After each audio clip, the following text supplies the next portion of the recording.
Hey, you don't want to make grave blankets, do you? It's still done. It's still done.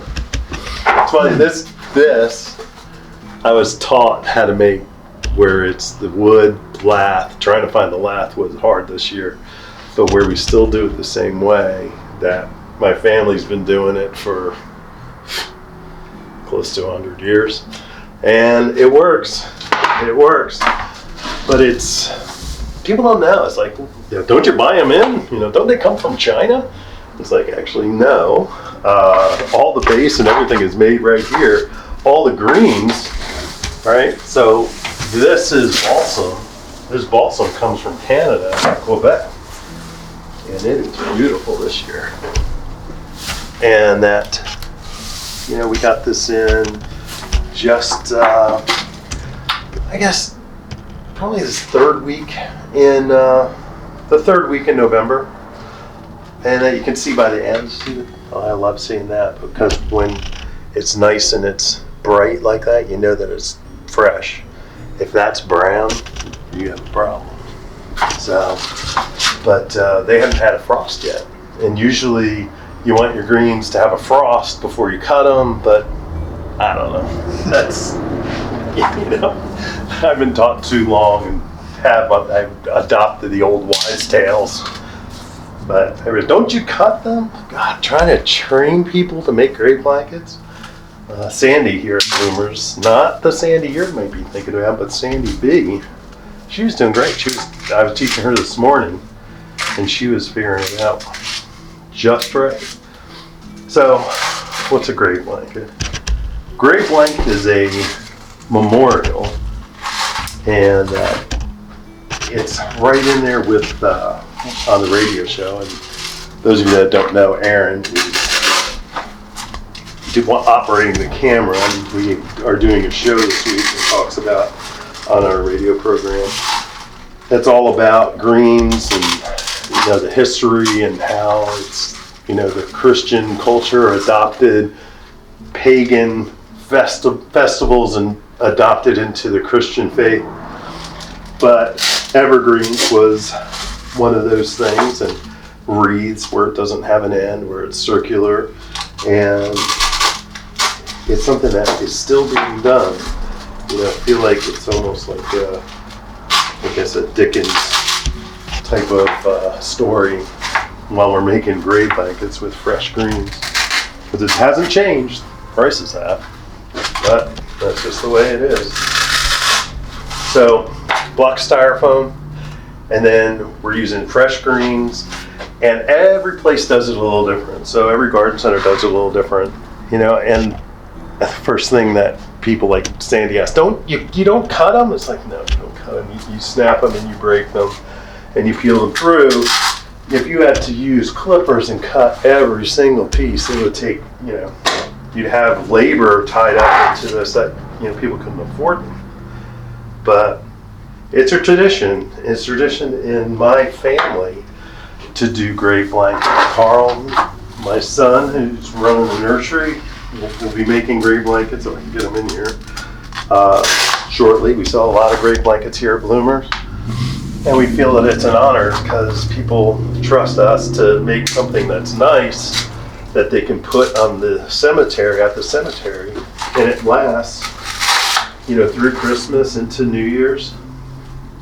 And it's just something that, I guess, depending on what generation, boomers certainly know what a grave blanket is, but millennials, they may wonder, but they're starting to have parents that are getting up there, and that it's something that they should continue. Aaron, did you ever hear of a grave blanket before you started working here? Yeah. Yeah? Yeah. Did your family do stuff? Nah, we just went usually and got them bought, and we bought them, and well, you don't make them. No, we didn't make them, but you buy them from a place like Bloomers? Yeah. Yeah, there's a place in North Jersey, a nice little flower shop used to make them in East Orange. There you go. And that where it's a process where you continue to fill it in, and then you put fresh greens in it, and I'm going to back up a little bit if you don't trip on anything. By the way, guys, you guys at home can't smell this, but this smells like heaven. You smell that? Another. Unfortunately, my whole yard is getting pillaged of let's see, so far it's been magnolia, holly just arrived. We already have obviously pine. We took some cedar, and that we use all of that fresh in the centers to just be another accent. I don't particularly like when they are looking plasticky, and that you can find like at the grocery store really crummy looking ones that they come in like that, and they've been made someplace and in a manufactured environment. We're here at Bloomers, we make every one, and it's not something where it comes in that way. Carl's back. Hey, Carl. Yeah. Could you bring in a piece of magnolia? My prize magnolia. If you've ever listened to Bloomers in the Garden, you have heard me talk about it. And it's time to harvest it, and hopefully they didn't harvest and limb it up. It was, Carl said he limbed it from the top. There you go, thanks. This is the one from the backpack. Yeah, with the long needle. This is the regular one. There are two different varieties of magnolia. This is the typical southern magnolia that you may be used to seeing. Sometimes there's pods on the end of it. I think squirrels have pretty much eaten all of those. This is a different magnolia with a real long leaf. But these same evergreens that are being taken out of my yard you can do the same thing. You take your landscape plants and you go and you harvest them, and like for instance, winter pots on the front of your yard, put together the evergreen. It's not hard. You just basically keep putting more and more in until it looks good. Now, problem with doing that with a grave blanket is you split the styrofoam. So, this may be like, if there anybody in the industry is watching this, they're going to say, "Oh, how archaic." You can get them made out of where it's almost like it's chicken wire, and they clamp them together. It's like it's not the same. And it keeps me in touch. It's funny. My father, we'd be making these, and I would be a kid. My late wife Debbie and I started Bloomers when we were 24, and my father, when I was probably from early teens on up, making grave blankets with him. And he said, if anybody puts, excuse my language, but that's what he said, anybody puts a goddamn grave blanket on my grave, I'm coming up to get it and tear it out of there. But we do, of course. But it's just a tradition. And we have done this, like I said, for decades, almost a century. When you take in Richfield Farms, which is up in Clifton, that's the original home garden center.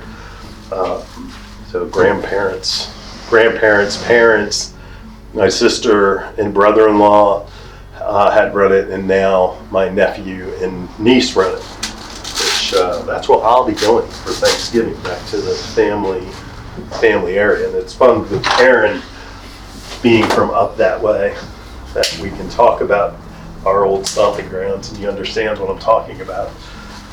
But anyway, you see that I'm still breaking branches, and it's not because it's dry that it's cutting. It's like you see the sap over my hands, and that's the way you do it. When you get to real small pieces that are like this, you may have to come in because they'll bend a lot of times. You'll see how that bends. Now you'll use that to fill in the centers, and that sometimes that's where you'll need your clippers. Absolutely. You need a sharp pair of clippers to make that so that you can use it. Sometimes, a piece like this is useless because you can't get it into the styrofoam, so you have to peel off those needles, right? And You just kind of thread it into the styrofoam. So, and you're making room for decorations. And then you still have to put your contrasting greens, like this will probably get magnolia. And again, this is the size of a blanket, and it's only half done at this point. Whereas this is a pillow, and it's still not decorated. But the difference is you look at the styrofoam on the backside, and that it's smaller, so it costs less, and we're able to use some of the scrap.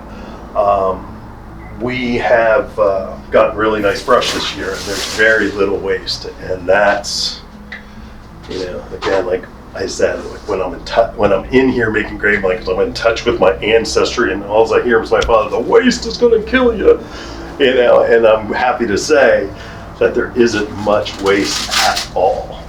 So, which is great. It's good for us because brush has gone from being like $10 a bundle to now it's $40 a bundle. And again, it's coming from Quebec, Canada, and this is a heritage thing. This is something that we do at Bloomers. There are places you can get other blankets, but they don't have the heritage, they don't have the care, they're not handmade, everyone is custom made. So anyway, if you've got questions about greens or gray blankets, just call us at Bloomers, and that telephone number here at Bloomers is 856-589-0200. I think I can speak for the viewers of this video by saying it looks like you take very, very high level of pride in your work, and so we can definitely see that and appreciate that. And it means a lot to place these out, for your loved ones. Right. And so this is something that is very, very sentimental, and it carries a lot of intrinsic value. So thank you for what you're doing, Len. It means a lot. All right, Aaron. Thank you. Thank you. See you in the garden. See you in the garden.